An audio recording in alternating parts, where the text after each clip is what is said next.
Sistem endokrin adalah jaringan kelenjar dalam tubuh yang membuat hormon untuk membantu sel berkomunikasi.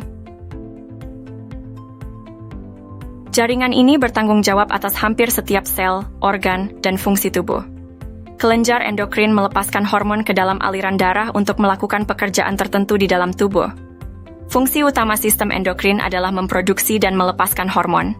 Hormon ini mengatur berbagai proses seperti detak jantung, tekanan darah, pertumbuhan, perkembangan, reproduksi, fungsi seksual, metabolisme, mood, dan tidur.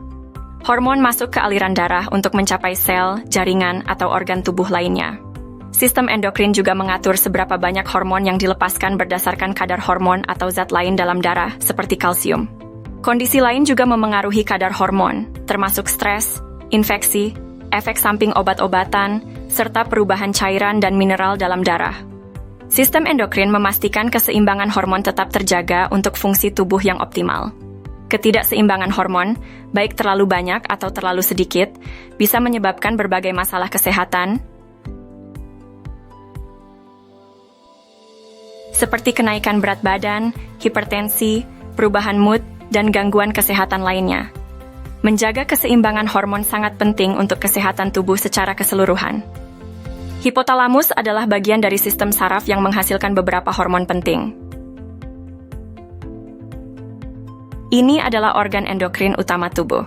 Kelenjar hipofisis terdiri dari dua bagian, anterior dan posterior. Hormon hipofisis anterior seperti hormon pertumbuhan, GH, dan prolaktin mempengaruhi banyak organ tubuh. Hormon hipofisis posterior seperti oksitosin dan ADH berperan dalam kontraksi rahim dan pengaturan volume urin. Kelenjar tiroid terletak di pangkal tenggorokan dan menghasilkan hormon tiroksin, T4, dan triiodothyronine, T3, yang mengatur metabolisme tubuh. Kalsitonin menurunkan kadar kalsium darah. Kelenjar paratiroid terletak di belakang kelenjar tiroid dan menghasilkan parat hormon yang meningkatkan kadar kalsium dalam darah. Kelenjar adrenal terdiri dari korteks dan medula. Korteks menghasilkan kortikosteroid seperti mineralokortikoid dan glukokortikoid. Medula menghasilkan hormon adrenalin. Pankreas menghasilkan insulin dan glukagon. Insulin menurunkan kadar glukosa darah, sedangkan glukagon meningkatkannya. Kelenjar pineal menghasilkan melatonin yang mengatur siklus tidur. Kelenjar timus menghasilkan timosin yang penting untuk perkembangan sel T dan respons imun. Gonad menghasilkan hormon seks. Ovarium menghasilkan estrogen dan progesteron, sementara testis menghasilkan testosteron. Sistem endokrin memainkan peran penting dalam mengatur fungsi tubuh melalui hormon. Kelenjar endokrin menghasilkan hormon yang mengatur aktivitas metabolisme sel. Hormon ini bisa berupa molekul berbasis asam amino atau steroid. Hormon steroid seperti hormon seks dibuat oleh gonad dan korteks adrenal. Hormon non-steroid adalah turunan asam amino. Hormon beredar melalui darah dan mempengaruhi sel target dengan reseptor spesifik. Pengikatan hormon dapat mengubah aktivitas seluler, seperti meningkatkan atau menurunkan laju metabolisme, sintesis protein, aktivasi enzim, stimulasi mitosis, dan promosi aktivitas sekretori. Pelepasan hormon diatur oleh mekanisme umpan balik negatif dan rangsangan endokrin. Rangsangan hormonal melibatkan hormon lain, seperti hormon hipotalamus yang merangsang kelenjar hipofisis. Rangsangan humoral dipicu oleh perubahan kadar ion dan nutrisi dalam darah. Rangsangan saraf terjadi saat serabut saraf merangsang pelepasan hormon, seperti norepinefrin selama stres. Beberapa penyakit yang mempengaruhi sistem endokrin meliputi diabetes, sindrom Cushing, penyakit Addison, kelainan kelenjar tiroid, dan penyakit Graves. Penyakit-penyakit ini dapat mengganggu keseimbangan hormon dan mempengaruhi kesehatan secara keseluruhan. Prednisone adalah obat kortikosteroid yang digunakan untuk mengurangi peradangan dan meredakan gejala berbagai kondisi medis. Obat ini bekerja dengan meniru hormon alami tubuh, kortisol.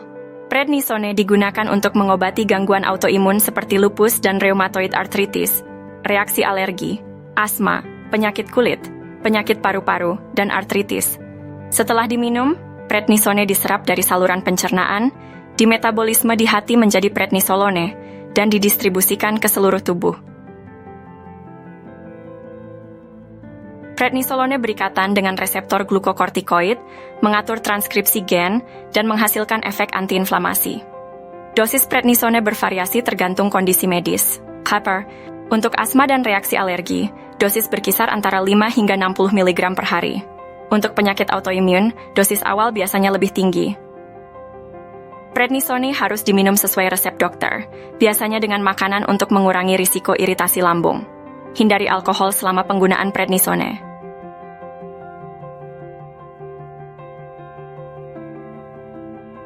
Efek samping prednisone meliputi risiko infeksi, perubahan kulit, perubahan berat badan, gangguan hormon, masalah tulang, masalah mata, dan masalah psikologis seperti kecemasan dan depresi. Sebelum menggunakan prednisone, beritahukan dokter jika Anda memiliki riwayat penyakit infeksi, diabetes, osteoporosis, atau gangguan pencernaan. Levothyroxine adalah obat yang digunakan untuk menggantikan hormon tiroid alami yang kurang atau tidak diproduksi oleh tubuh. Kondisi yang dikenal sebagai hipotiroidisme, levothyroxine digunakan untuk mengobati hipotiroidisme dan kondisi lain yang memerlukan suplementasi hormon tiroid. Dosis awal biasanya sekitar 1,6 mikrogram per kilogram berat badan per hari, dan dosis pemeliharaan berkisar antara 100 hingga 200 mikrogram per hari. Levothyroxine sebaiknya diminum dengan perut kosong, setidaknya 30 menit sebelum makan.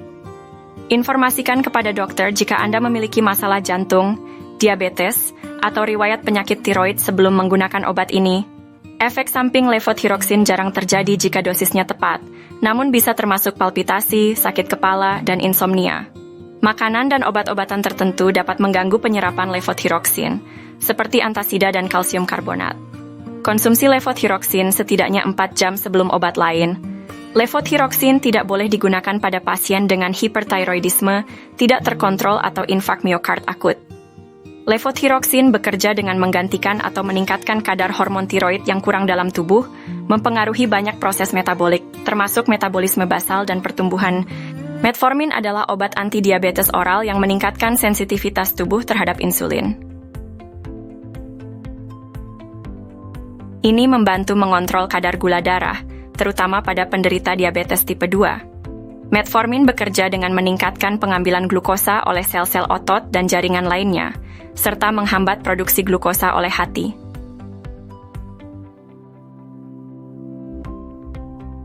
Ini juga meningkatkan sensitivitas tubuh terhadap insulin. Dosis metformin biasanya tergantung pada kondisi medis individu. Dosis awal biasanya 500 mg atau 850 mg 2 hingga 3 kali sehari sesudah makan. Minum sesuai anjuran dokter.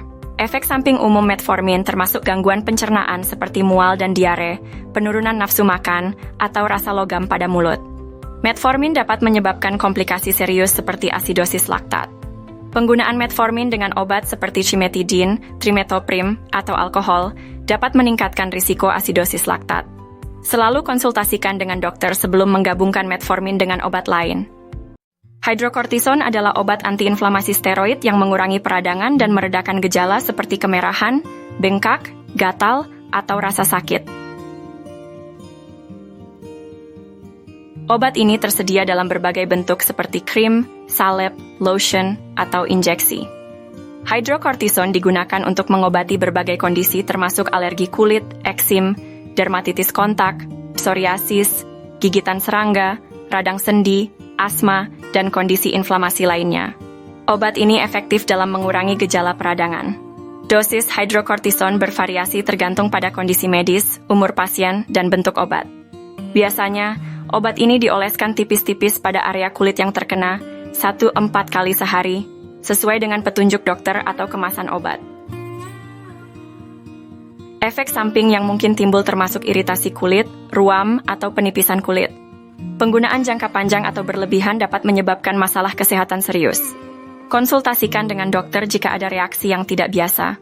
Hydrocortisone diserap melalui kulit atau saluran pencernaan, didistribusikan ke berbagai jaringan, dan dimetabolisme di hati. Antar. Obat ini menghambat produksi mediator inflamasi dan menekan respons imun, mengurangi peradangan dan reaksi alergi.